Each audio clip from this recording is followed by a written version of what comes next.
Good morning, everyone, and welcome to Whose Online Is It Anyway, where the community guidelines are made up and the facts don't matter. I'm Toxic Male, and sitting across from me with his Czech liver light off and his double coffee colon cleanse on, Terrence Popp. All right, you two pump chumps.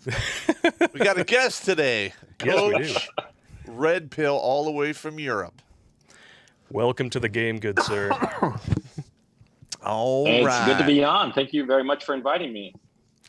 Oh, thanks for coming. Yeah, it was a real cluster fornification trying to get this going this morning. Like, I did my restart just to make sure everything was fresh and clean.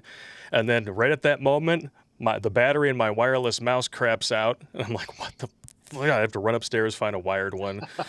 And then I come down here, and then I'm waiting for him to sign into the Zoom. And then it's like, okay, we got 2 minutes to go. Okay, there he is. Oh, thank God. Okay. That's the way it goes. Well, my problem was I couldn't find my headphones, my plug-in headphones. I only have the AirPods, and so Oh, I'm like, is this thing charged or not? So fingers crossed. But anyway, we're on, which is the important thing. yeah. You got to bear with me. It's early in the morning. It's all good. And I plan on mostly playing Tech Director today. I'm caffeinated, but I'm going to let you two gentlemen just kind of lead things off, take the conversation where it goes. If I feel like I need to chime in, I'm always here. All right, wild man. One of the main things I've always liked about your channel is that when you film, you have like the cameras all around you and move to different camera angles. I've always liked that as well, yeah. Right. Yeah. Yeah, that happened just as a lark. I started fooling around when I started my YouTube channel in 2017. I started as a hobby. I didn't have any ambitions for it to break out or anything like that. And I figured that the stuff I was talking about would be too controversial for YouTube. And so because of that, because I didn't have any audience, you have that freedom to just experiment and try all kinds of weird stuff. And so one time I was just like randomly thinking, how many cameras do I have? I've got a camera in my computer, but I have two computers, so two there. I have a camera on my phone. I have like a GoPro, and like adding them up, I had 10 cameras, and it's not like I was trying, right? So I set them all up to film me simultaneously in this ultimate ego trip. And from there, I figured out on my editing suite that you could switch between different angles, and that's how it started, just fooling around, which is like the way you ought to develop stuff, just fooling around and seeing if it works or not. Yeah, we did some of the same stuff over here. But what programs do you use for editing? I use Final Cut Pro. Okay. And now I have the cameras I'm using are Canon 70Ds and a Sony RX10 for the 4K. And the lenses I use are fairly expensive. I use like L series lenses, and I have like this beautiful image. And I see Popp. I cut everything. I see Popp over there, like you're getting into the technicals, and all of a sudden I just hear his brain going. Yeah, I'm a gun guy, man. When people like tech, of a specific kind, they're like all over it. Yeah. Yeah. So no, the cameras I use are just to make it look more interesting. I'm just like an impatient guy, and I like to fool around with the looks of my videos, and that's why all of my videos look radically different, because I fuck around with the the color correction and different filters and all kinds of stuff. And it's just fun. It's a hobby. Yeah. The thing that I find surprising is that at this point I have over 270,000 subscribers. I have several videos that have had over 1 million views. And what I thought was going to be just a hobby that nobody would see me, all of a sudden I have a huge audience. I get like 50,000 views a day, which is ridiculous. I know it's just a hell of a lot of fun. Yeah. You put us to shame. I mean, Absolutely. we're getting so shadow banned. It's not even funny. Oh yeah, we're fresh off our second community guideline strike, but they haven't addressed the appeal in over 2 weeks. So, which to me says, okay, we screwed up.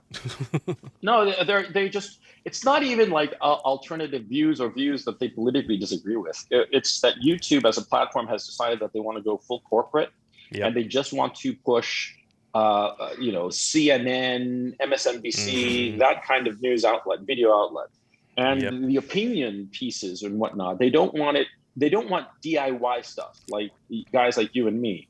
Yeah. They want it from like approved sources. Yeah. And I think that it's going to be the death of YouTube, because the fun of YouTube is to listen to some random guy who might make a hell of a lot of sense.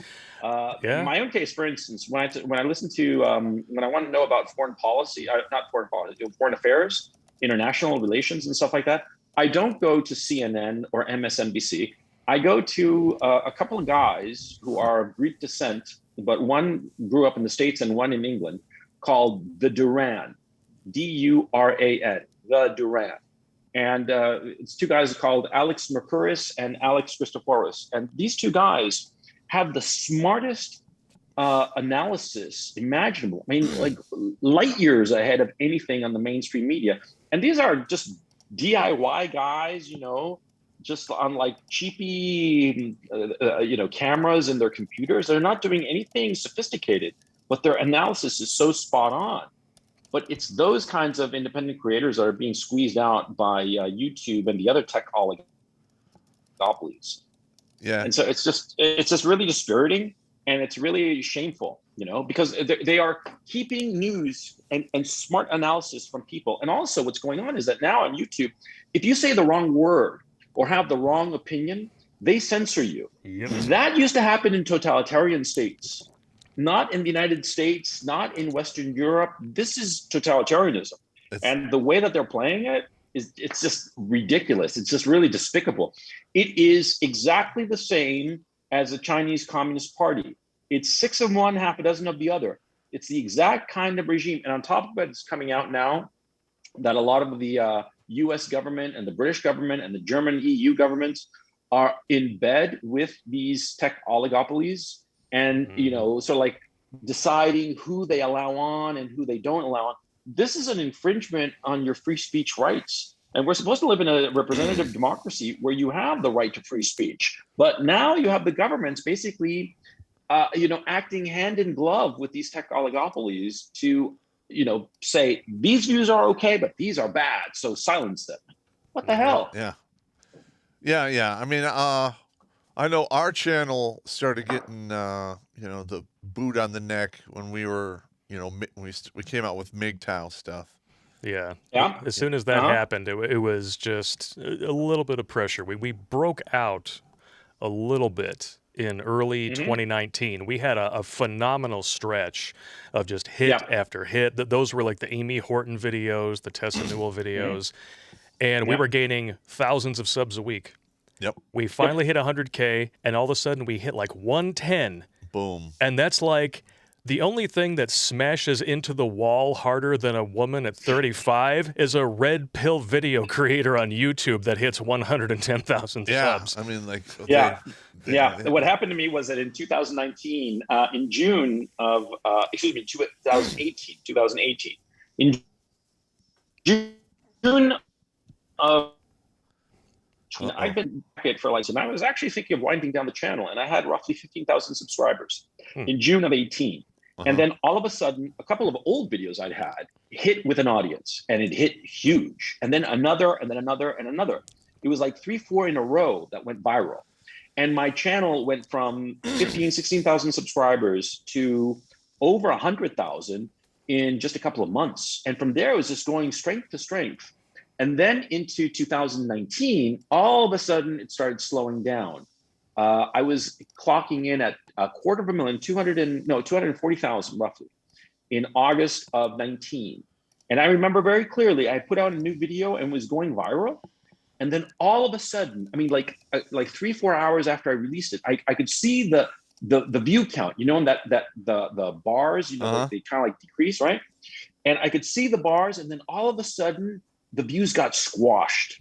I mean, when you looked at the bar chart, it was as if somebody had put a foot on the bars and kept them from growing. It was unbelievable. And that was August of 2019. And after that, my channel just would not grow like before. There was always like this ceiling as to how many views I'd get on any video.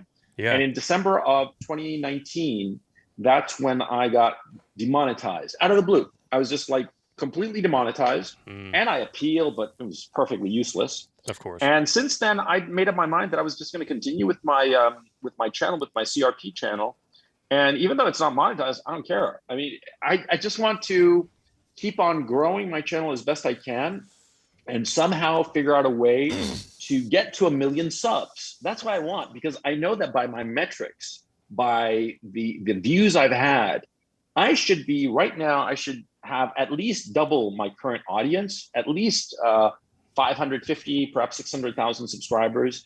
And reaching 1 million should be achievable. But YouTube has arbitrarily decided that my content is not going to be shown because they just don't like the message. And the message I have is basically pragmatism. That's my guiding philosophy. Just be pragmatic about things and be realistic about the world, even when it's not, happy thoughts. Because a lot of times people are like, oh, that's so depressing, you shouldn't talk about that. Dude, that's exactly why you should talk about something, because it is depressing. You got to figure out how to handle it, what you're going to do. And I think that so many people today, especially, are kind of like, I don't want to hear tough things or unhappy things. I just want happy thoughts. And I just want people to, I want entertainers on YouTube and whatnot to repeat what I think. And I'm not about that at all. Yeah, The whole point of my channel is to get guys to think. You know what I'm saying? Yeah. So you're mainly out there trying to educate the younger guys behind us from doing a lot of mistakes we did. Yep. Yeah, but not just merely educating, or let me phrase that. It's not educated in the sense of like telling them stuff. It's rather trying to help them figure shit out on their own. Because like you, how can I put it? You have a point of view. I have a point of view. And I can tell you my point of view and you might disagree. But what's important is that you see how I arrived at a particular point of view and think through the issues yourself. And so you might disagree with my conclusion, but you can look at how I reached that conclusion and say, yeah, I understand how he got there. I don't necessarily agree, but I understand how he got there. Yeah. Or conversely, it could be that you hear what I'm saying, you understand the logic, and you say, hey, you know something? I thought A, but this guy's saying B, and it looks like B might be more correct or more accurate. Okay. Yeah, but the thing is, at the end, I don't want parrots. I want people who think. You know, it's much more interesting. Yeah, but at the end of the day, we're up against the left. Yep. And they literally don't listen to logic, reason, facts, or studies. And then, all they do is, well, my lived truth is this. Yeah. And you're like, what the fuck? My truth. Yeah, I love that crap. What the fuck is my that? truth. And really, it's all about money. Yeah. At the end of the day, all of it. One thing I disagree with you is that I don't think it's an issue of the left, because there are a lot of guys on the right, or so-called right, who think the same thing. I think it's the way people have been educated, and they're extremely closed-minded.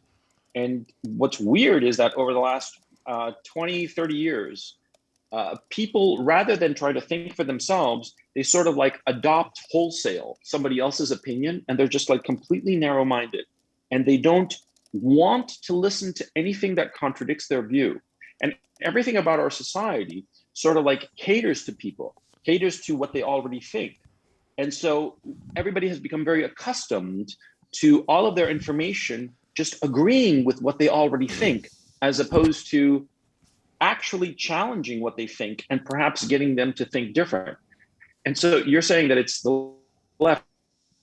I would disagree. I think left and a lot of sectors on the right, the dissident faction, which I would guess that you guys and myself are on, we want to look at reality and figure it out for ourselves and not be spoon-fed this quote-unquote narrative. We don't want to buy into the narrative because we know that the narrative is bullshit. Wrong. Yeah, the narrative is bullshit. Yeah. What? Sorry? The narrative is bullshit. Yeah, completely. Yeah. I mean, like for instance, the whole Trump colluding with Russia fiasco, right? Look, I'm not a Trump fan. I've never been a Trump fan. I just don't want to say that outright. But at first, when I heard it, I thought, man, I mean, if they're saying these very serious people are saying this Russia collusion stuff, maybe there's something there. But then more evidence started coming out, and it was just obviously garbage. I mean, you don't have to be a fan of Donald Trump to know that it was just garbage. And get these investigations and Mueller and this and that. And at the end, it was all nothing. And the worst part was that the press was, spreading this stuff about Russia collusion. And in the end, it was all BS. It was all lies. And the press knew about it. The FBI knew about it. They knew it from the get-go that all of this was nonsense. And they gaslit us anyway. But the press kept on pushing this nonsense for years. And so now whenever I hear the press say anything, I mean, they can say sky is blue, and grass is green, and I'm not going to believe them. I'm going to say, oh, you're claiming that the sky is blue? Let me go outside and see for myself that the sky is blue, because you guys, whatever you guys say is probably a lie, because you've been lying for all of this time about stuff that actually mattered, Yep. Sorry for ranting. Oh, no, it just really pisses me off. Well, we can thank our former Kenyan-in-chief for that one. Barry and Big Mike, they were the ones who, passed the Smith-Mundt Modernization Act that made it legal to disseminate propaganda via the media over here. Yeah, in the United States. And they've been doing it hand over fist ever since. That was what. And there's something else that you guys have to understand is that, Barack Obama is not off the stage. Barack Obama is one of the groups that's pulling the strings on the Biden administration. Oh, without a doubt. The Biden administration is completely corrupt, and it's being pulled in various directions by the different factions that are behind it. Because, come on, he's a senile old man. He was a stuffed suit back when he had all his marbles. Now it's worse than ever. I mean, the guy can barely put out a complete sentence, for crying out loud. All he can do is just eat ice cream and, whisper to little kids in this really creepy way of his. You know what I'm saying? Yeah. That's all he's got left. But behind him are at least 4 factions. There's the Biden family, who are all just a bunch of corrupt. Oh man, I mean, like the Hunter Biden art auction, where he's going to sell art for like $75,000 to $500,000 a pop. That is just corruption. It's blatant corruption, right? Oh, yeah. So the Biden family, they're corrupt. Then you've got the Obama people like, well, not only Barack Obama, but like Cass Sunstein, Samantha Powers, that whole crowd of people who are, they are the kind of people who think that if you don't agree with them, it's because they haven't given you the correct message, and they're going to keep on repeating everything because they are positive that they own the truth and that everything that they say is just absolutely right. Okay, that's group number 2. Then the third group, you got the neoliberals who want to go to war because they think that going to war would improve the American economy. Yeah. I mean, that's people like Paul Krugman, Janet Yellen, Joseph Stiglitz, that whole neoliberal neocon crowd. John Bolton now is talking about overthrowing Turkey, for crying out loud. A democracy building in Turkey, which is crazy, but they're talking about that because they think that war and chaos in the rest of the world benefits the United States. Okay, that's the third group.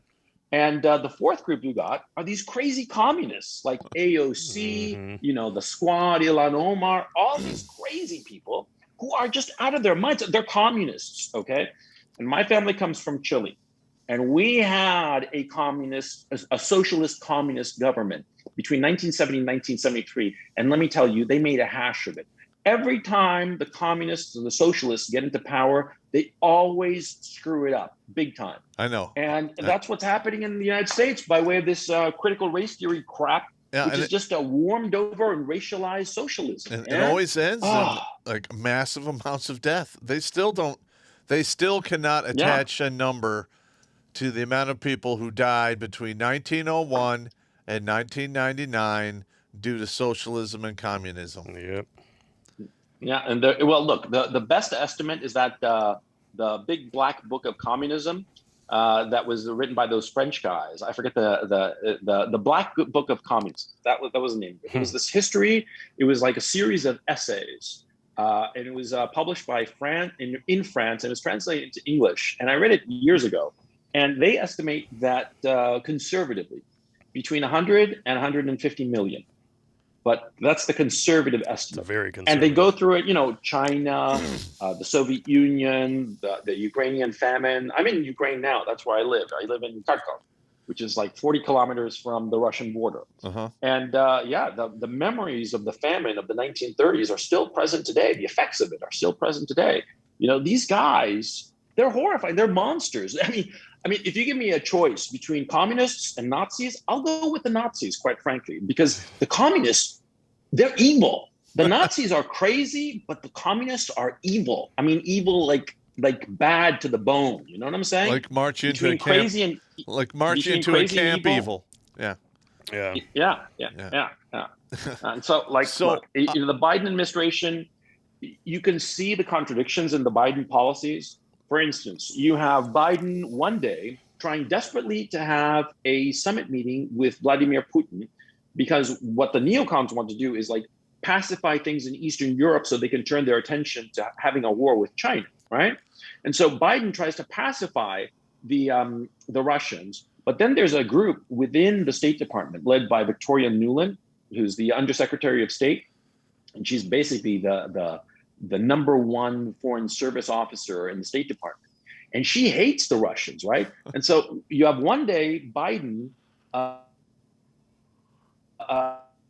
trying to summit meeting with him, And then the very next day, the American government imposes sanctions on some of Putin's allies. It's like this contradictory thing. I mean, you want to make friends with the Russians or make enemies of it? It's like they change their minds from one day to the next. It's not because the Biden administration is changing their minds rather. It's because there are different factions behind the Biden administration. No. And so these different factions, the four I've outlined, and probably others too, they are working at cross purposes. And so one day, one faction is able to impose what they want, and then another day, another faction is able to impose what they want. And so they're constantly contradicting one another. And that's how America is marching forward, marching right off a cliff, if you ask me. You can literally see that somebody's hand up his ass. He's nothing but a sock puppet. I'm serious. Yes. Yeah. It's a so sock puppet. I mean, like, I always despised Joe Biden since I remember first being aware of him back in 1991 during the Senate confirmation hearings for Clarence Thomas. Oh, yeah. And at the time, I thought he was an idiot. Okay. I mean, he came across as a complete buffoon, a complete idiot, right? But now, even though I still think he's an idiot, I just feel sorry for him. He is clearly decaying before our eyes. The guy is senile. He should be in some nice old folks' home, you know? Yeah. Oh, man, it's just sad at this point. I mean, it's almost elderly abuse, you know? Yeah, but, you know what? I don't have any sympathy for that bastard. No, I mean, like, I know. I mean, I have sympathy for him as a human being, but as a man, as him personally, yeah, I despise him. I mean, just think of completely despise him. All of the people who went to prison since the 1980s because of him. Yeah. Yeah. And all these people who voted for him and one of his most ruthless lieutenants in enforcing those policies. Mm-hmm. And they honestly thought that shit was going to change. Yeah. I mean, that's weapons-grade cognitive disconnect right there. Yeah, I couldn't believe it myself. But you're in Europe, so what is your take on some of the ladies out there where you're at? Oh, we're shifting gears. On a side note. Yeah, we're really Biden, let's talk titties. You have Russia on the borders with you guys. Oh, and how are the tensions down there? I mean, what are you hearing on the media? Nothing's going on here. Okay, for all the crap from the American mainstream media, no, nothing's going on. And the reason I can tell you that nothing happened here is because of the exchange rate. See, whenever you're in a country in crisis, you always look at the exchange rate, see if the local people are getting out of their currency and getting into foreign currencies. In the case of Ukraine, it would be the euro and the dollar. And what was going on was that the exchange rate was rock steady. Yeah, it didn't really change. And I was looking at it every day. I mean, hell, I was looking at it, a couple of times in the morning and a couple of times in the afternoon, because that's always the first sign that something's happening, that something's going down, right? Uh-huh. It was rock steady throughout. And now that the crisis is over, it's even steadier. I mean, everything is very relaxed. Now, what are the women like in Eastern Europe? Yes. Well, very simply, they are naturally hotter than most. Than the Wamalos? Hotter than Canadian and American women in general. Okay. Uh-huh. I mean, I would say that on just natural, right? They are among the hottest women in the world. I would say that the only place that is comparable to them is French women. Yeah. Ukrainian, Belarusian, Russian women, Estonian, Latvian, Lithuanian women, they are among the hottest in the world, no question. Uh-huh. And throw in Hungary too. I dated a Hungarian chick a while back. She was Jesus. And they're all hot in Hungary because I've been there. But anyway, of the Eastern European countries, they're all hot. Now, here's a key issue. See, a lot of these countries are poor, especially countries like Belarus, Ukraine, Russia. And so because they're poor, they don't have a big daddy government that'll take care of a woman with a kid. Okay? The woman's going to have to look out for herself. And so what happens, and it's not like a big policy or anything, but it's so obvious when you look at it. See, all the women, they look after themselves. They're thin, they dress nice, they wear makeup, they wear high heels. Man, I've been here out in Ukraine, like it's 5 feet of snow, right? Icy as all get out all over the place. And the women are in high heels, okay? They have some self-respect. They have some dignity. I mean, you go around in any city in the United States, right? And you have women in tracksuits, Yep. and their hair is a mess, They no go to makeup. Yeah, they go to They're all Walmart in their fat, pajamas. and they stuff their faces with fast food, Kentucky Fried crap, and all the rest of it. I mean, it's really kind of pathetic. And they're like, all like sassy in this arrogant and stupid way, like, I don't need no man and crap like that, right? But what happens is that, see, they are dependent on the government. See, they need government money. See, if you take away government welfare and people just have to depend on themselves, shit gets real. Quite naturally, you're going to have women who are a lot more feminine, and they are going to be interested in having a family. And they're going to be thinking to themselves, I want to have a family. I want to find a man. I want the man to go out there and get the money, and I want to raise the kids. And that's what they're going to be thinking. And that's how they think in Eastern Europe. And don't you bring a lot them here. of black. Don't bring those ladies here. No, they'll get corrupted. I've seen it. No, yeah, they'll get totally. We just lost your camera. Hello. Oh, there you go. There you go. Sorry about that. Yeah, they'll get totally corrupted and totally westernized. And yeah. I mean, like, but look at it from their point of view. Okay, I mean, you are a woman in Eastern Europe, and you find a man, an American guy, for instance, or Canadian or whatever, and you have a kid or two with him, and everything's great, and then you go out to the United States. And in the United States, you have all of these laws that if a woman says, with no proof whatsoever, that the guy abuses her, then automatically the cops come and take the guy out of the house and order him to remain, at least 1,000 feet away from the woman and the kids, his kids, right? Yep. And they automatically garnish 2/3 of his wages. Garner or garnish? I forget which is the correct verb. But anyway, it doesn't matter. But we know what you you know mean. what I mean. Yeah, we know. They take away 2/3 of his income. Yeah. It's the legal ass fucking right off the bat. Yeah, so you could just say legal ass fucking. Legalized rape of the man. Yeah. Yep. Yeah. Oh, can I say that on your show? It's probably not. Probably not, but it's we call it rapé. it's all right. You don't have ists anymore. You have rapé enthusiasts and istophobes. But yeah, I mean, now look, it's just really unconscionable. And so, of course, a woman from Ukraine, she listens to some of this propaganda crap in the United States, and she'll buy it, unless she's a very sensible woman who realizes, no, this is garbage, because it is garbage. Okay. Yeah. But the thing is, see, the American social system is almost designed to do two things. To, number one, give women a false sense of security and power that makes her turn arrogant and entitled, number one. And on the other hand, it's a system that grinds men down, them down until they're just these weak, hesitant, nervous little guinea pigs, little hamsters. We're money mules like, for the state, I'm sorry, essentially.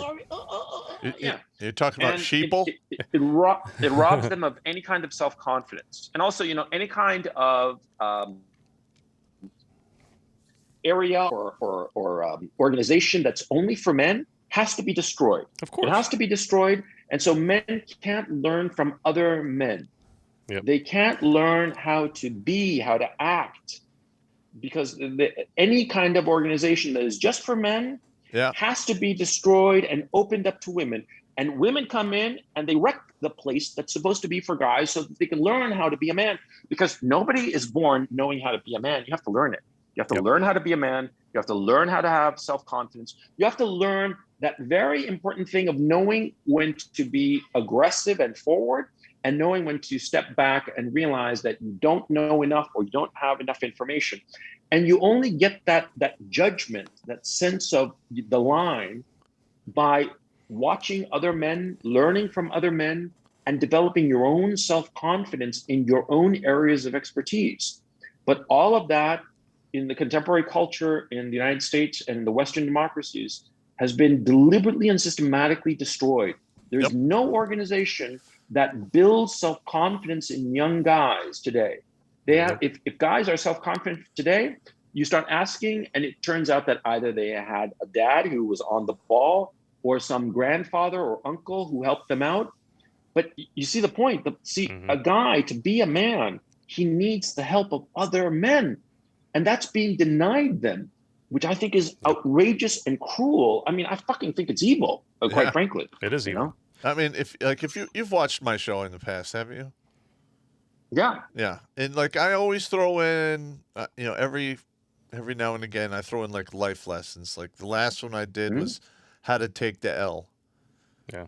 Yeah. Because, you are not going to win everything. Nope. I don't fucking care who you are. Yeah.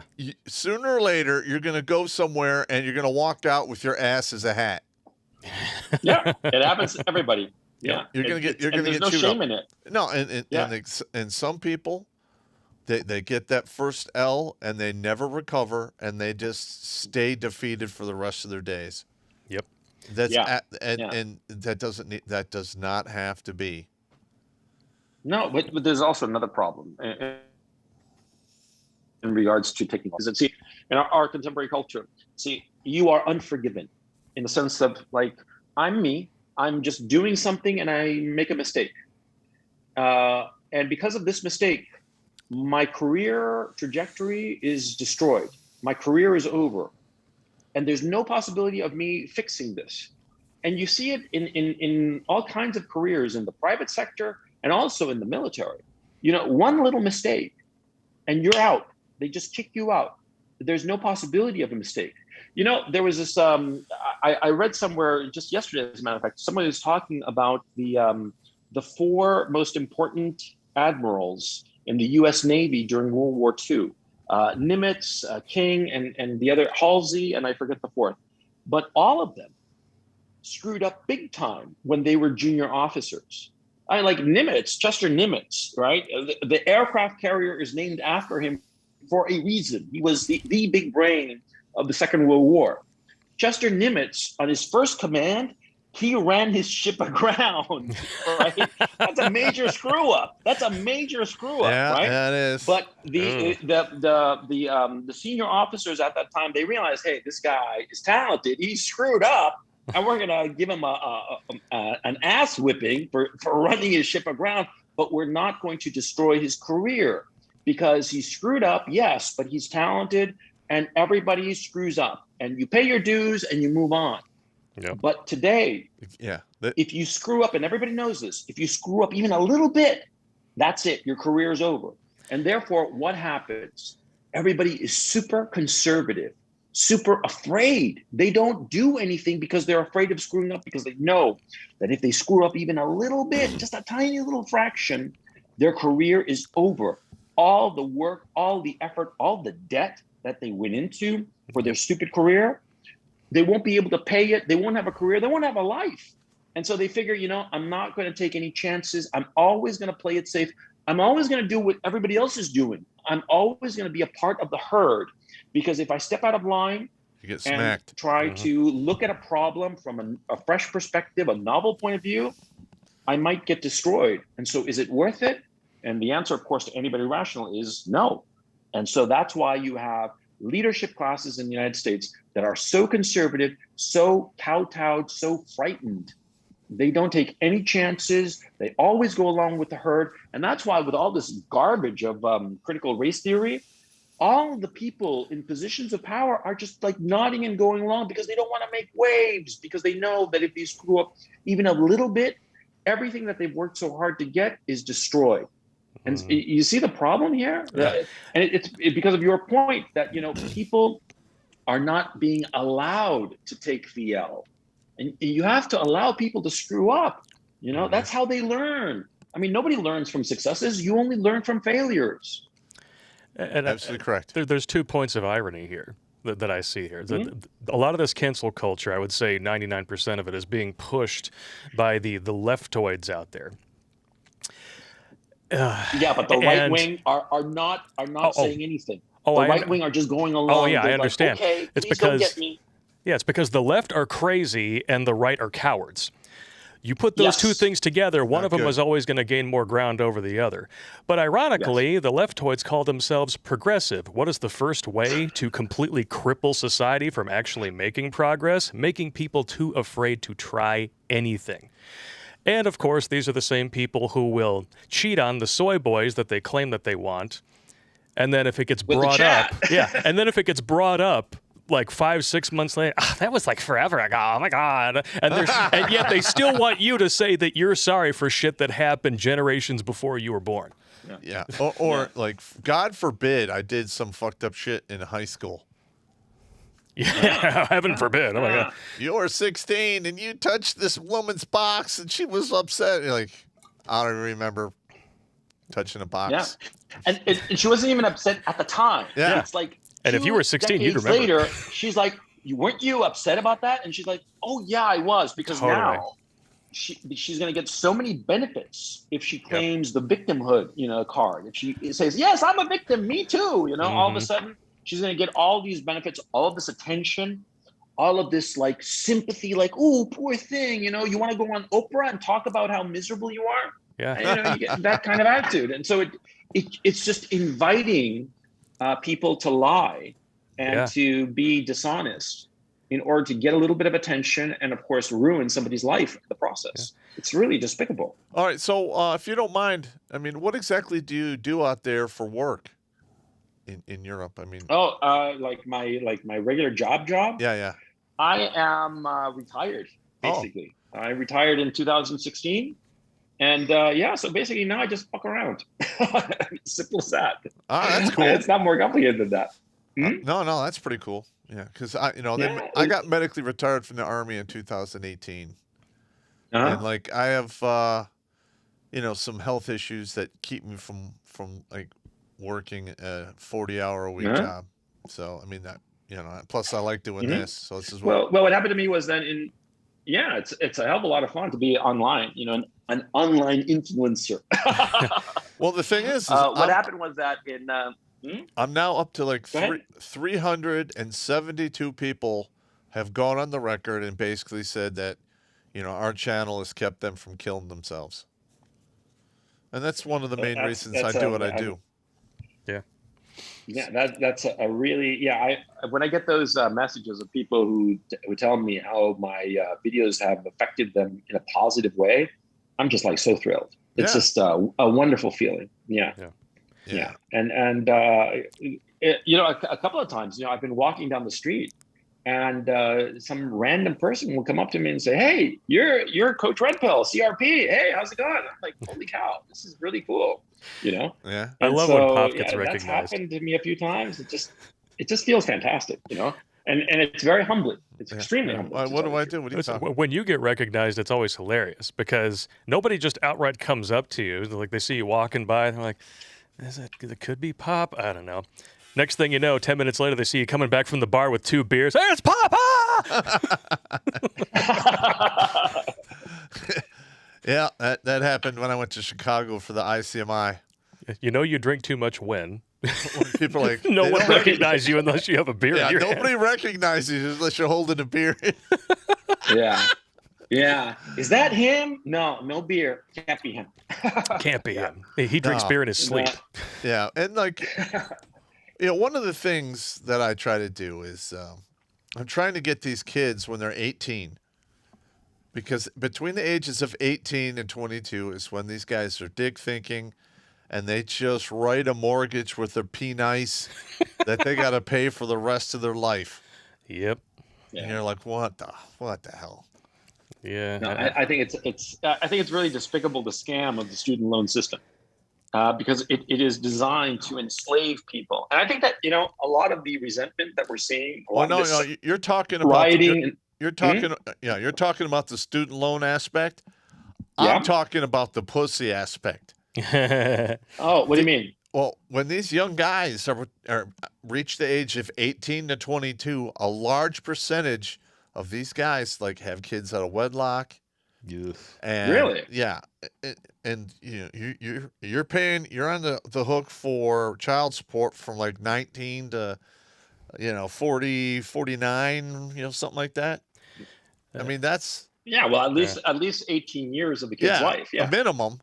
I mean, that's a huge hit. Yeah. And then on top of that, if they want to have the career and they get all the student loan, I mean, they are nothing but serfs the rest of their days. Yeah, spend their life never recover, wasting time in the wage cage 9,000. And the Yeah, funny thing is yeah, that exactly. because the marriage rates have plummeted to it's like 6.5 for every 1,000 dudes, right? Yeah. Or 100,000, whatever the heck it is. But because of that, we're going to start to see a lot more baby trapping. I have a feeling. Yeah. You think so? Oh yeah, well, dudes aren't getting married, so Mm. ladies got to lock them in somehow for some financial support, right? Yep. Yeah. Well, the thing I find really depressing is that, see, people get married nowadays or have relationships, but they don't have any conception as to why they are getting into a relationship. What's the point of it? And my thinking has always been that, you get involved in a marriage, in a serious romantic relationship, in order to build a family. That's the whole point of it. Correct. Yep. But it seems to me that people get involved in a relationship or a marriage for no reason. They're like, yeah, we've been together for a while, so we should get married. But why? Do you have a common project? Do you, as a man with this woman, figure that you can achieve some goal, whatever the goal is, form a family, give you the emotional support so that you can pursue your business or your career or whatever? They don't have any conception of that. They just figure it's like basically, having like a college roommate that you have sex with on a regular basis. It's crazy. That pays for half the shit. Yeah, I gotcha. Yeah, and not even pays for half the shit. Because remember, a lot of American women are like, my money is mine and your money is mine. Yep. What the hell? Yeah, and there's dudes in their 20s all the time with American women. Yeah. And I bet that there are still some dudes like in their like early 20s who might watch this and hear about living with a college roommate that you have sex with. Well, that sounds fun. Yeah, she different. She loves me. Yeah, until you're 34 and the big head overpowers the little head, and you start looking at her going, you might want to put those fun bags away and let's have a discussion about your car payment. Yeah, let's talk about who's going to pay the deductible. Yeah. Well, what I tell my audience is that don't get married before 35 if you're a guy. If you're a girl, get married before 25 because your days are numbered and you're going to hit that wall. But if you're a guy, don't get married before 35 and be smart and marry when you're 40. Why? Because see, when you're in your 20s, you don't know what the hell you want and you're starting out in your career or your business and you're not going to be particularly successful. So you should be focusing your attention on succeeding as a man and growing some brains and growing on your bank. And once you hit 35, 40, once you've got the common sense, the judgment, okay, the emotional intelligence in that idiotic phrase, it tend to be rather accurate. Once you've got the brain power and everything and the willpower, then you can be thinking to yourself, yeah, I want to hook up so I can have a family and all the rest of it. But don't do it before then. And know why you're getting married, not because you want, a roommate that you can screw. That's stupid. Amen. The youth today. Because if you think about it, the Western women, they literally don't have to do anything for a man. They don't have to cook. They don't have to have sex. They really don't have to do anything. And then at any moment, she could just say, "I'm not happy," file for divorce, and that dude's a slave. Where is the upside? That's the part I despise the most. When a woman says, we've been married for 5 years or 10 years, and I'm not happy, so I want a divorce. Dude, I mean, in any long-term project, there are going to be not days, not weeks, not months, there are going to be years when it's kind of like semi-miserable. Because that's what happens with every kind of long-term project. There are times during a long-term project, be it a business, be it a relationship, where things are going aces. And then there are going to be times and weeks and months and occasionally years when things are just like, kind of crappy. But you just have to power through them. You have to understand that you got to take the bitter with the better, Yep. But people nowadays, especially women, they are encouraged that, if you're not happy, ecstatically happy every second of the day, then you should just bail on a relationship. And they don't even look at the cause. And the worst part is that all these stupid women who do this later, in a year or 2 or 3, they're like, oh, I made a mistake. I never should have left my marriage. But it's too late. The relationship has been destroyed, ruined by the divorce courts and the whole mess of that. And way too late, these women realize that they committed a horrible, horrible mistake. I wonder what age that would be. It's got to be these women. What age The women realize that they've really fucked themselves by doing shit like this. Well, I'll tell you when they decide that they want to exit the marriage. They decide when they are around like 35. Yeah. That's when they start feeling the tick tock of the wall, and they get a little, panicked that, I haven't lived my life, right? And it's basically hormones. It's basically their bodies, hitting the panic button, metaphorically speaking, and sending them on these wild rides looking for something. Because what's going on is, of course, these women who are 35 don't have any babies, or maybe they have just the one kid. And their body is like, no, I want more kids because my window of fertility is closing rapidly. And so it drives them a little bit nuts. The only time that this doesn't happen is when a woman is like 35, between 35 and 45, and not only is she married, but she has like 3 or 4 kids. Then she doesn't have this phase. I've seen it. I've seen it with people that I know personally. Both cases where a woman has like 3, 4 kids, and she's like, I have no interest whatsoever in leaving my marriage, because my attention, my everything is wrapped up in my kids and my family. And so I don't have that need, that panic. And I've seen other women who have 1 kid or no kids. They're the ones who have this freak out. They're the ones who all of a sudden want to get out. You know what I'm saying? Yeah, yeah. Mm-hmm. And like another thing I've noticed is I call it the regret curve. And there's a lot of these women that get married at like 26, 25, and they get divorced 32 to 33. They'll do 2 to 3 years of getting back on the carousel. Now they're 36-ish, and where have all the good men went? Yeah. And like I have talked to probably, I don't know, maybe 100, 150 women in the past 10 years that have said shit like that to me. And I'd be like, so you were married and divorced, and then you want to find another guy to marry and divorce. She goes, well, I would never get divorced. And I'm like, okay. Fool me once. You've already done it once. You know how to do it. It's just easier the next time. And how many times in your life are you going to find a guy who's going to pony up that big of a ring, get on his knees, ask you to marry him, stand up in front of God and all of his friends and say, I'll take care of this woman forever? How many times is that going to happen in your lifetime? If it happened once for you, you're ahead of the power curve. Yep. Yeah. If you're banking on twice, somebody's been sniffing the Kool-Aid. Yeah, because this is like in the 70s, a lot of these women were able to get divorced and remarried 2 and 3 times because that's how men thought back then. Well, and because they were getting married fresh out of high school. So if they did the 7-year power curve, you're talking about getting remarried again at like 25, 26, 31, 32. It's not the same anymore because women are only getting married for the first time at roughly 30. Yeah. And look, our system is really screwed up because in a lot of ways our system is really good at some things. Like, for instance, it's really good at sorting people in work, but it's really, really bad at sorting people in terms of like romantic partners. And not only that, there is no, on a society-wide basis, sort of like an explanation to young people as to what is the point, what is the objective of a relationship. It's just not taught to young people. They have no idea. They just figure, oh, it's the natural thing. But why? It's always important to ask the why question. To figure out why you're doing something, anything. I mean, because if it's a good reason, you can examine it 6 ways to Sunday and it'll still be a good reason. So you just keep on marching. And if it's a bad reason, well, isn't it better to realize it's a bad reason to be doing something as early as possible? Yes. That's my thinking. Yeah, because you want to avoid throwing the flying crossbody cock block on yourself as much as you can. Yeah, but then again, somebody who thinks they're going to get like remarried 2 and 3 times, I don't think self-awareness is exactly their strong suit. Yeah, so. And like for instance, like the women I meet, like if they've been divorced once, it's almost done from the get. Like I'll hang out, maybe we'll go do some stuff and whatever, but you're not coming into the compound.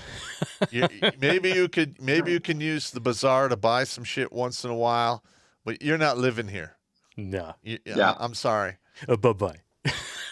Because they've already well, I have like a whole series of videos they called Never Date X, okay? Never date a single mother. Never date a damaged girl. Never date a crazy girl. And never date single mother. I said so. Yeah, we just did a similar several video. of these. Yeah, we did one, yeah, a similar one called "Don't Date Damaged Goods." Yeah. It's one of my most popular videos, as a matter of fact. So yeah, like the damaged goods video, man, it's really funny because like guys are like, yes, yes, yes, and the girls are like, no, I no, hate no. you, I hope you rot in hell. They feel so identified, man. It's really funny. Oh, but if you go and you look at the dating advice that a lot of these like feminist rags churn out, it is some of the most hateful, vile, just spewing shit you've ever read in your life. Hit me with something. I'm not up to speed on that. All men or kill all men. That they say that all the time. Always original. Well, you can always tell when they've just been on the carousel for so long that they walk everywhere looking like they just rode into town on 50 miles on a horse with a bum leg. Like they just and because they love to use the phrase, well, a real man would, or a real man is. Oh yeah. Like you're done. I love that. You've already lost me. Tactic. Yeah, real men do this. Get out of here. Yeah. Like for instance, I did a video that garnered a lot of controversy. I said, never date a woman who claims early in the relationship that she's been a victim of sexual assault. And I explained why. There are two reasons. Number one, it could be that she's telling the truth. I mean, you meet her on the first date and she tells you that she was a victim of a sexual assault or something like really horrifying, the RAPE word or whatever, right? It could be true. And therefore, if it is true, then she has psychological problems that you can't handle because you're not a psychologist or a psychiatrist. She's going to have problems, baggage that you cannot deal with. And so you shouldn't date such a woman. I mean, poor thing, but it's not your responsibility. She's just some stranger you just met. You're not supposed to save her. You are dating her to figure out if you and her are a good match. And if she springs this on you, and it's true, then she's got stuff to handle and deal with that you cannot help her with, and you shouldn't be expected to handle. Okay, number one. And number two, if she's lying, then she's a crazy person and you don't want to be around her. She's going to potentially lie to you. And quite frankly, any woman who on the first date is telling you very casually how she was sexually assaulted, I mean, my money would be on that she's making it up for attention. Because of course, we have to look at the society around us and realize with open eyes that if you are a victim, or let me phrase that, if you claim to be a victim, you get all kinds of benefits, all kinds of attention, all kinds of perks and privileges. And so therefore, it incentivizes unscrupulous people to claim victimhood status so they can get some of these benefits. And women are people, and people lie all the time. I did this video, right? And because of it, I got called like all kinds of names, like that I'm not a real man because a real man steps up and shoulders the burden of a woman who's been the victim of sexual assault, or that I'm a hateful person to imagine that any woman would lie about a sexual assault. I mean, all kinds of crap, attacking me for saying something that is, you guys are guys, obviously. It's human nature. I mean, you tell me, am I off my rocker, or am I saying something fairly reasonable here? No, absolutely. But it's okay for them to say that men lie compulsively. Oh, yeah. Oh no. But the funny thing is that guys don't tend to lie. We tend to be pretty straightforward about crap. Yeah, usually. Well, for the most part, you'd be correct. It's that women are the ones who don't want to hear anything negative. They're the ones who lie and try to shade things so that it's socially acceptable. It's just exhausting. It is. They don't want to hear the truth. Yeah. I mean, they don't deal in facts. Yeah, and I'll tell you, the Eastern European women, to circle back, as Jen Psaki says all the time, circle back to that thing you were saying about the Eastern European women. Well, Eastern European women, they're tough. And they're perfectly willing to accept bad news or things that they're not happy about. I mean, they're not going to be happy about it, but they'll accept it and try to figure out a solution to it. They're not going to stick their heads in the sand like American and Western European women tend to do. And that is refreshing, I'll tell you right now. I mean, they confront problems. And that's why I suggest to every guy, if they're really serious about finding a quality woman and they can work remotely, go to Eastern Europe. It's cheap. The women are hot as blazes, and they don't have all this feminist bullshit. You know, I mean, they actively despise the whole feminist thing because they think it's a scam and a racket. It is. And they all want to wind up with a man. None of them want to wind up a feminist harpy, you know, with just a bunch of cats. You know what I mean? Box wine and Catland. Yeah. Box wine, Yeah. Catland. We need to finish that tripe. Oh, it's gonna happen. That thing's hilarious. But yeah, I don't know, man. Like one of the main things that drives me to do what I do is through my military career, I buried a lot of guys who died from their own hands or suspicious circumstances. Like, you know, they overdosed on pills and alcohol, you know, a crazy amount of motorcycle accidents. And they would happen after a breakup or a divorce. Like, it was like clockwork. When somebody was going through divorce, you watch that guy like a hawk because I mean, it's been going on for decades. Ever since I came in the service in the mid 80s. And, you know, and like, especially military men, you know, you do 2, 4, 6 years or more in the military, you have to develop a sense of humor or you'll go insane. You will go insane. Yeah. But they get out of the service and then they forget about that natural defense that they were given by Uncle Sam. They stop using it and they wind up dying. When when you can keep your head about you and laugh and look, you become a lot more resilient to a lot of the L's you're going to take from life. Yeah. I mean, that's just the way it is. Yep. Yeah. And it's heartbreaking, but it is. I mean, it has to be done. Nobody else is doing it. Yep. Or very One of the few. things that you're right about, and you guys help me out here to understand it. When did everybody lose their sense of humor about stuff? Because everybody's so goddamn serious all the time. I know. You know? It's old. So, and I don't even apologize. You know, people are like, well, I'm offended. So what, comma? I don't care. I don't care either, man. And sometimes I'm like, you know, when they say, you offend me, I'm like, good, you know, I'm glad. Who cares? You know? Take a hike, you know. And I don't quite understand it because, you know, when I was growing up, I mean, I'm 53. And when I was growing up, it was sort of like, if somebody says something you don't like, just ignore it, you know, sticks and stones and all the rest of it, right? Yep. Yeah. But now, it's not only that when people hear something, they get offended. No, they actively look for something to be offended by. Yep. Which I just find just so pathetic. When men come up and you know, a guy, I mean, with women, fine. But I mean, I think it's despicable, but fine. But when a guy, you know, starts, you know, clawing through somebody's Twitter feed and finding some tweet that they put out 10 years ago and saying, "Ooh, you said this bad thing back in 2011." I look at such a man and I'm like, you're a pussy. You're a weakling bitch. I mean, I cannot fathom such a man. Right. You know? Yeah.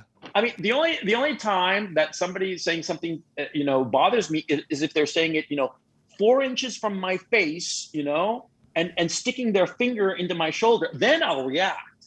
But something that somebody said in some tweet 10 years ago, who the fuck cares? But I mean, it's just so pathetic. Yeah. Well, I'll tell Don't you get me who started. cares. It's the sensitive Sallies out there. Yeah. Or the circle They're back all Sakis. bitches. They're all bitches. I mean, you know, It is. dude. When I was I grew up in the 70s, right? I'm an LA boy, you know, born in Burbank, raised in the San Fernando Valley, right? And we were tougher. We were just frankly tougher.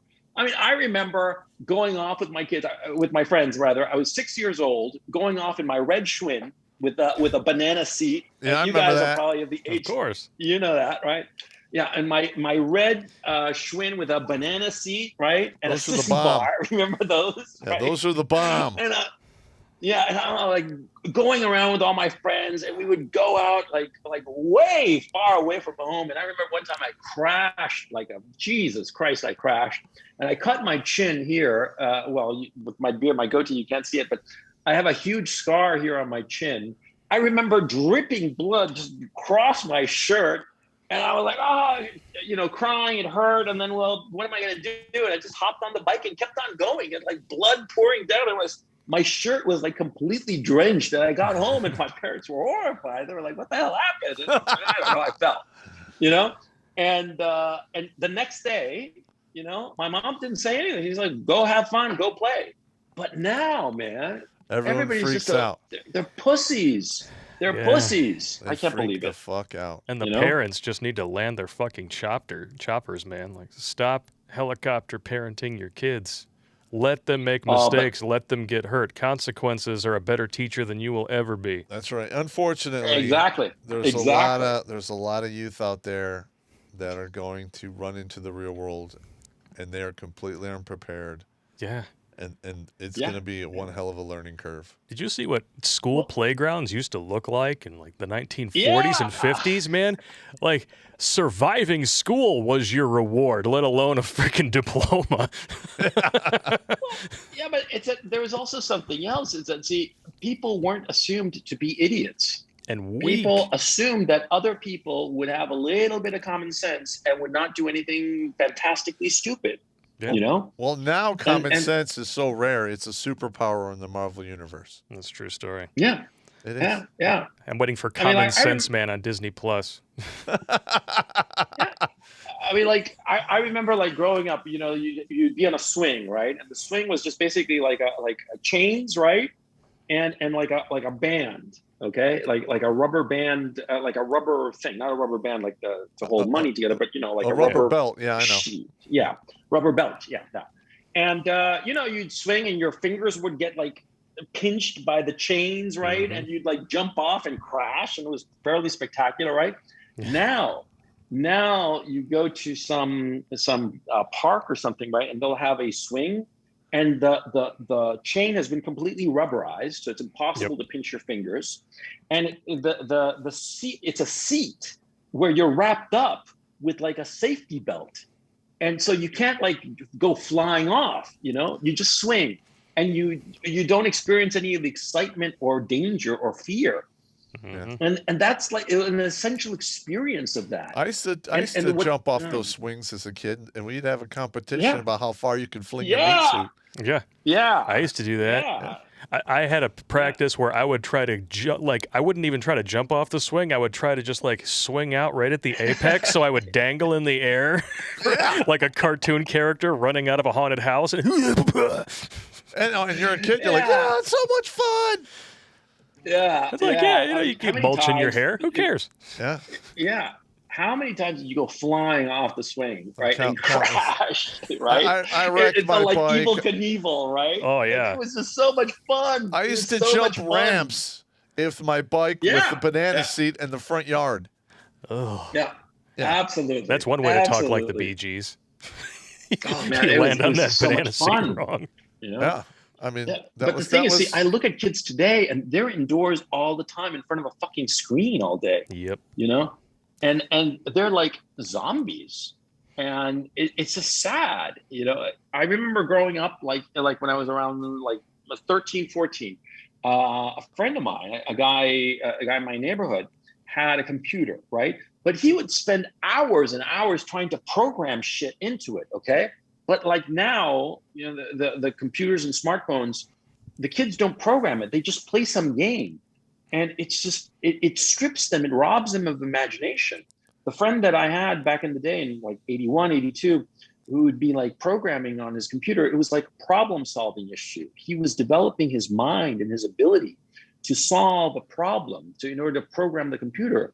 But now kids just use the cell phone and the computer, and they just consume an entertainment. They're not actively doing anything. I mean, I'm saying this because I want to make it clear. I'm not against computers or smartphones. I'm against the fact that the kids are not developing their imagination or their problem-solving skills. They're just being, spoon-fed, on a silver platter, being given this entertainment without any kind of effort. It just seems so sad. It just seems so goddamn sad. It is, and it's not going to go well for the youth of today when down the road, especially if shit gets really tough.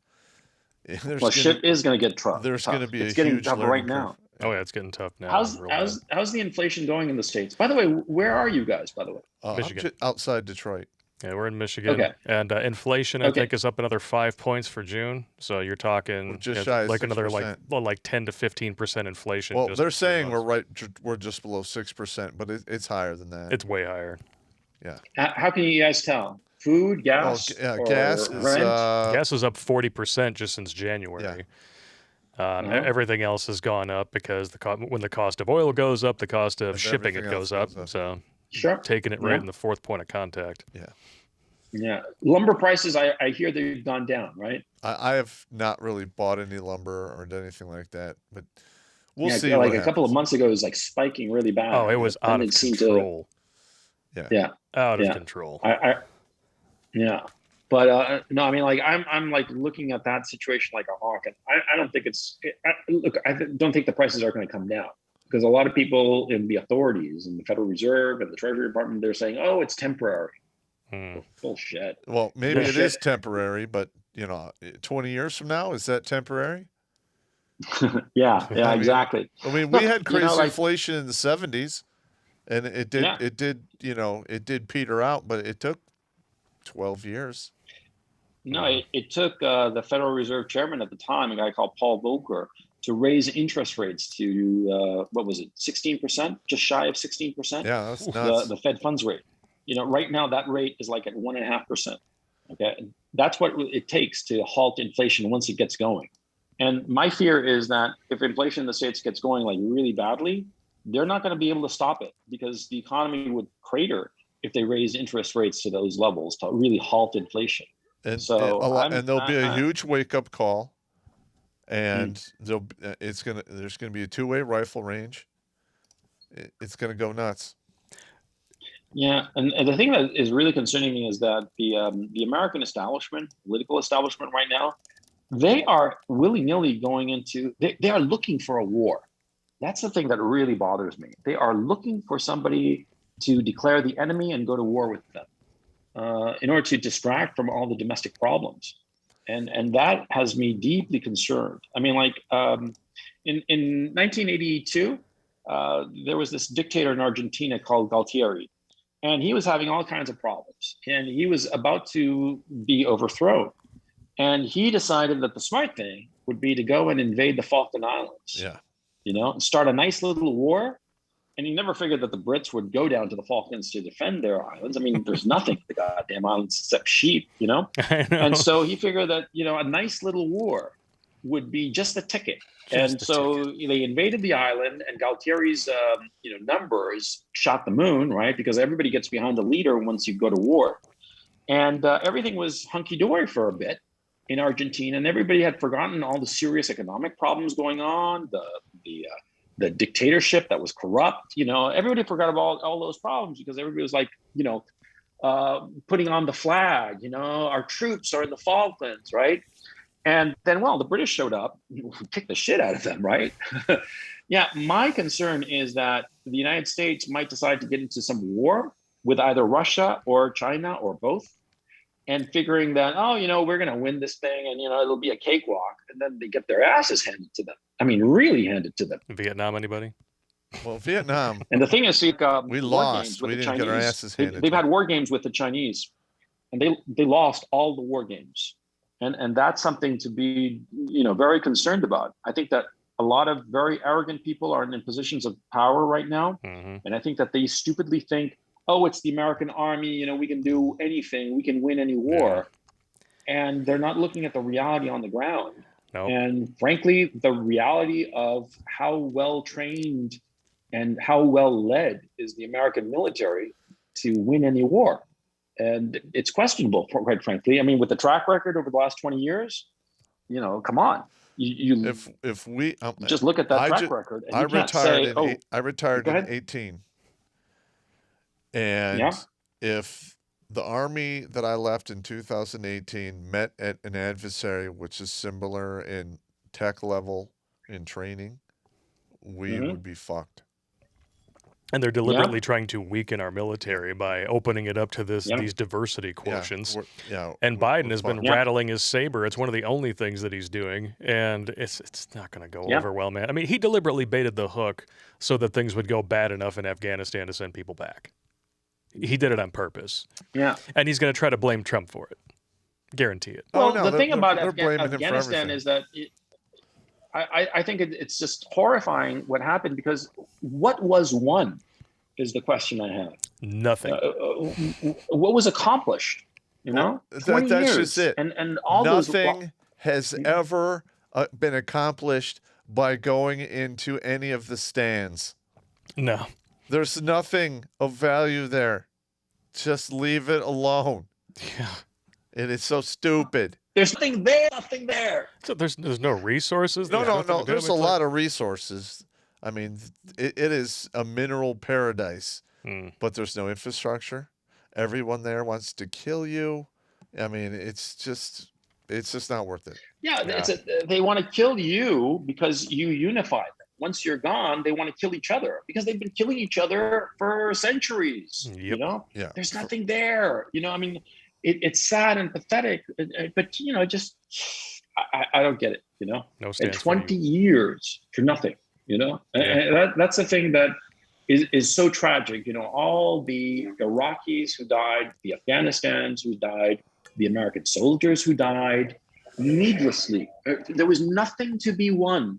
You know, I mean, you can argue that Vietnam was worthwhile because it showed the Soviet Union and the Chinese that the United States would not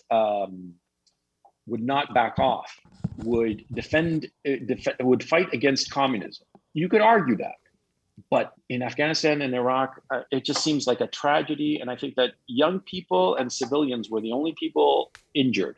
And what's really worst of all is that the political leadership, they suffered no consequences. George W. Bush, Dick Cheney, and I'm a conservative, okay? I want to make it really clear. I'm a hardcore right-winger. And I think it's despicable that those people, Rumsfeld, Cheney, Bush, they weren't tried. They weren't prosecuted. They weren't punished for fucking up, you know? I know. Sorry to go on this hobby horse, man. No, it's all good. It's just I just find it so tragic, you know. So how many viewers do we have now? We are up to 765 viewers, and we got a surprise in the chat. Fresh and Fit decided to show up for this one. All right. How you doing, Myron? How you guys doing? Fresh and Fit. All right. Yeah, I love those guys. I've spent some time with I them. was on their show a couple of months ago, and they're great. They're fantastic. Say hi to me. Hi to them for me. Oh, absolutely. Yeah, if you're still watching Myron and Fresh, how you doing? Do you want to cover some chats and call it a day, good sir? Well, yeah. Well, first of all, what I mean, are you gonna stay in the Ukraine or? Yeah, I think that it's a smart thing because, like, I don't like the way things are going in Western Europe or the United States. You know, to be perfectly frank, this whole vaccine passport thing, I'm just negative on that. I'm just not down with that shit at all. Yeah. And I figure that, you know, by middle of next year, people are going to start to realize the negative consequences of this thing. And once that happens, we can't go into a lot of detail here when we talk. Yeah, about I know. that. I'm trying not to. Okay. I'm trying not to. But I think that people are going to realize the negative consequences of this situation, and they're going to. I mean, finally they'll back off this bullshit. But until that happens, you know, I mean, there's no upside. No. I think it's exceedingly dangerous what they're doing, and nobody seems to have the balls to stand up and say this is wrong. And on the contrary, they're going out of their way to censor anybody who disagrees with their narrative. Yep. And this, I think, is, dude, the way we are talking now. By the way, I don't want to sound like you know, ooh, I know this, but I actually studied Soviet history and Russian history. I specialized. My thesis was on the provisional governments of Russia between the February Revolution 1917 and the October Revolution of 1917. So I know Soviet history. The way we are being forced to talk about this stuff is worse than what happened in the Soviet Union. We are talking about things that are serious in euphemisms and indirectly. Yep. this is a totalitarianism that's going on. Yes, and it is. I find it really fucking despicable. You know, the land of the free, home of the brave, where the government is of the people, for the people, by the people. But dude, this is totalitarianism. This is worse than Soviet Russia. And I know what I'm talking about. And yet the people screaming fascism are the ones that are in favor of the totalitarianism. Exactly. That's just nuts, man. Jesus. It's totally nuts. Well, you know, they always say that the communists hate the fascists. And so I suppose that's the reason, because all these communists who are in control, you know, all of their enemies, they just point and say, yeah, he's a fascist. You know, that's what's going on. It's just so sad. It's so sad, you know, but okay, sorry, man. Sorry if I ranted too much on the show, man. Because sometimes, you know, you catch me in the mood and I start to rant like a son of a bitch. What can I say? Yeah, it is what it is, man. We're getting good audio, but you have hello. Yeah, we're here. Can you hear us? Can you hear us, good sir? Hello. It looks like we're having a little bit of signal issue on his side. You guys see me or hear me? We can hear you. We can hear you. Oh no! Are we losing you? We can hear you, but your video is frozen. Oh, there he is. Now he's back. Guess who's back? Yeah. Guess who's back? Guess who's again. Back. All right. Well, thanks for coming on the show. I'm sure some of these chats are addressed to him. So yeah. Okay. Well, hang on. Let's do them. Yeah, we got some chats here. All right. We'll jump over to Streamlabs first. Boink. Tracy Wilborn in the house with 2 donations back to back.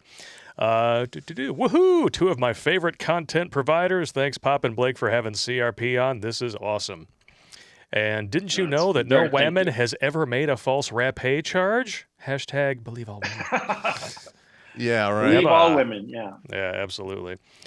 Yeah, that's never, you know, put anybody in prison. Because people never lie. Yeah. People never lie. Especially people about that. Always tell the truth. Yeah. Unless they're one of those evil, vindictive, terrible white men.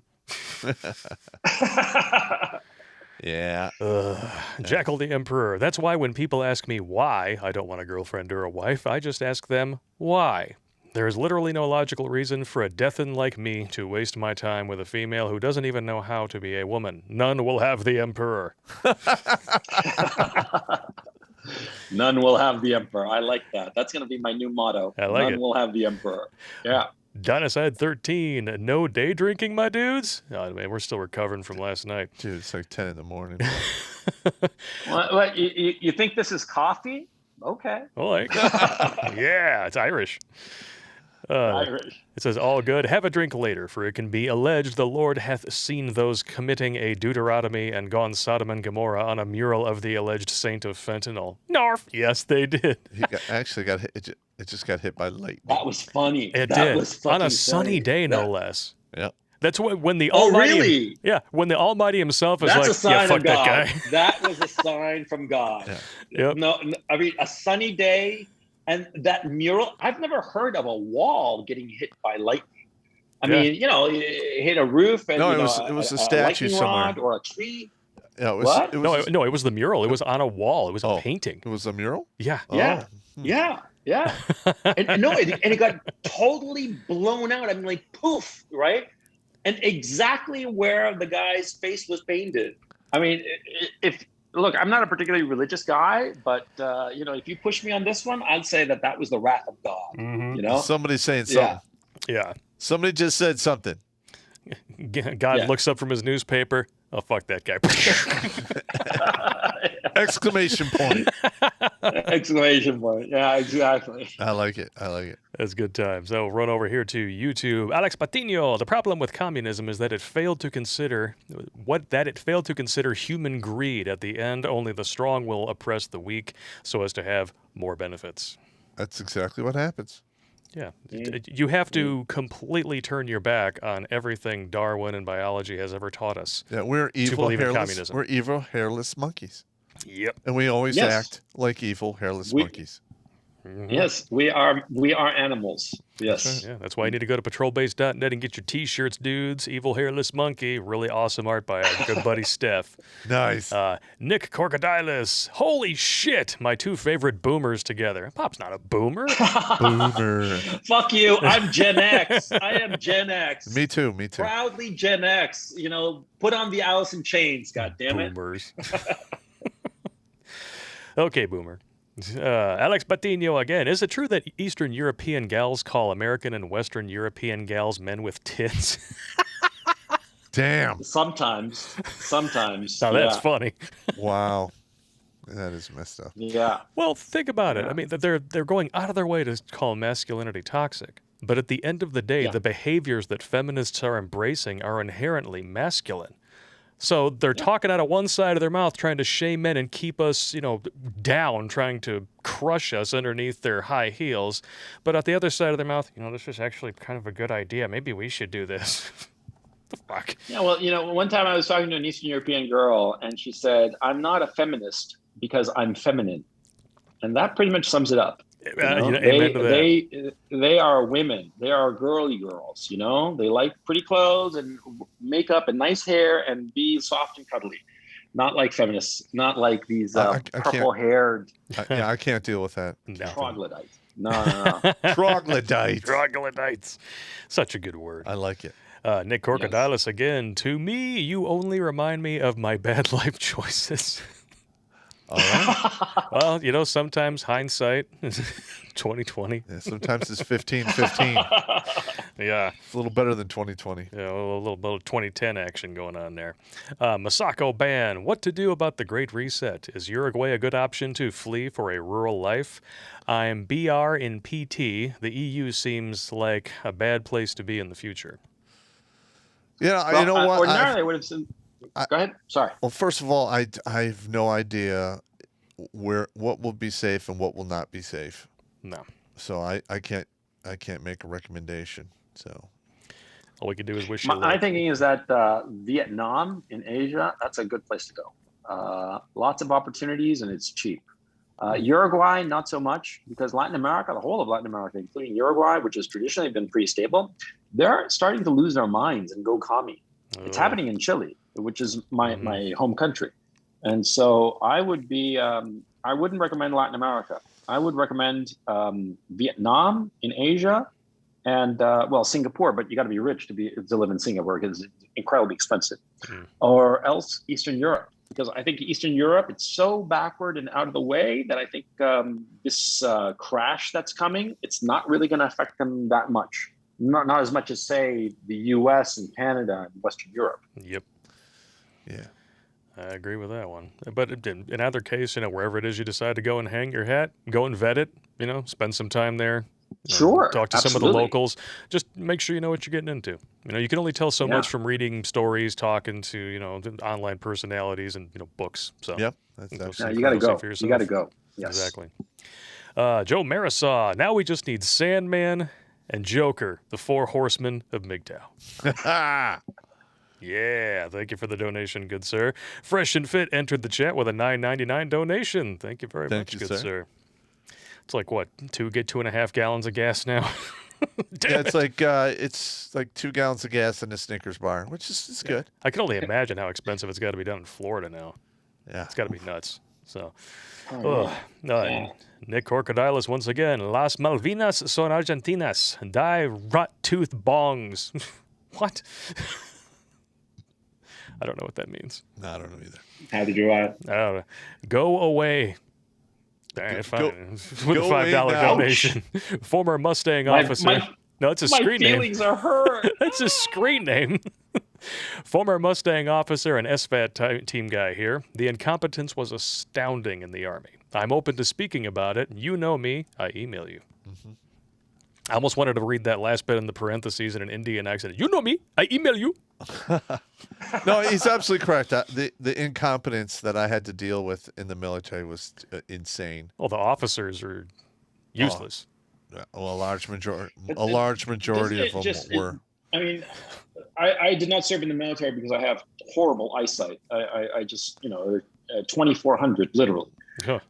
But I've always respected people who did serve, and I have to ask you: doesn't it just break your heart to see how the military is, the U.S. Army that you gave so many years of your life to? Oh, Yep. yeah. Yeah. I mean, I left. Hello, Are you there? Yeah, we're here. hello. Can you hear us?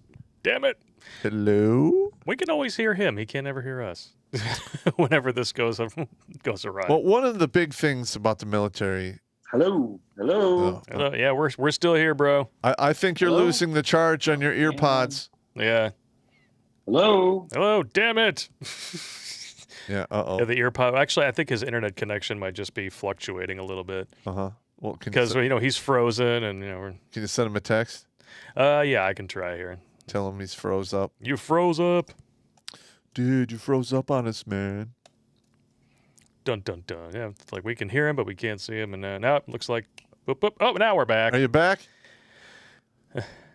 Internet hiccup. It sounds like. Now we can't hear you. Oh, now we can't hear you. Oh, your mic is off. Can you hear us? Yeah, your mic turned off. There we go. There we go. You hear me now? Yeah, we can hear you. Yeah, Now we just can't see you. There it is. There Okay. you go. There you go. Now we're back. Dude. No, but the question I asked was, doesn't it just break your heart how the military is, and you spend so much of your life in the military? Yeah. And doesn't it just absolutely shatter you? I wouldn't say I'm shattered because I saw it coming. Yeah, but we've done whole streams talking about the new woke BS and Like, the when cartoon recruiting video. When I first came in the mid 80s to how it was before I got out, it was shameful. Yep. And it like, I just couldn't, I mean, they're just, the quality of the soldiers that are coming in, they're weaker physically and mentally. You have leaders that are, not good. I mean, it is messed up. And, unfortunately, if we get into a real scuffle with another country, we're going to lose a lot of people, and we're going to have to relearn a lot of lessons. Yep. And pay I that saw again in blood. that briefing of the chairman of the Joint Chiefs of Staff. The name of the general slips my mind right now. Milley. You know what I'm talking about, right? Milley, yeah. Yeah, and him giving that testimony, saying that he's a privileged white man. I'm like, what the fuck are he you wants to talking understand about, man? white rage. I find it offensive that you call me woke. Well, if the shoe fits, you fruit salad wearing mother fornicator. Yeah, it's insane. Yeah, What an idiot. Ugh. Next one up here. Fresh and Fit again with $3.99 donation. Fire! Together as red pill men we stand, united we fall.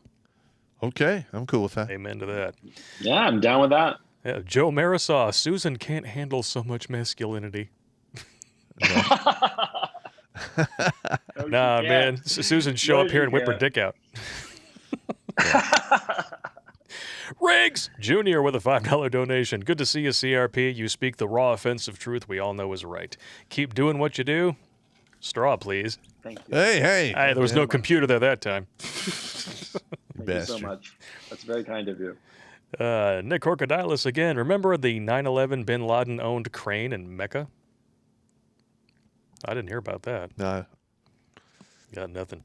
Noah Zuniga. Blake, if you want to cringe and laugh, It's a Gundam did a good video on YouTube making fun of people doing vaccine songs on TikTok. Oh, all right. I will. I'll start. Packing away the cringe.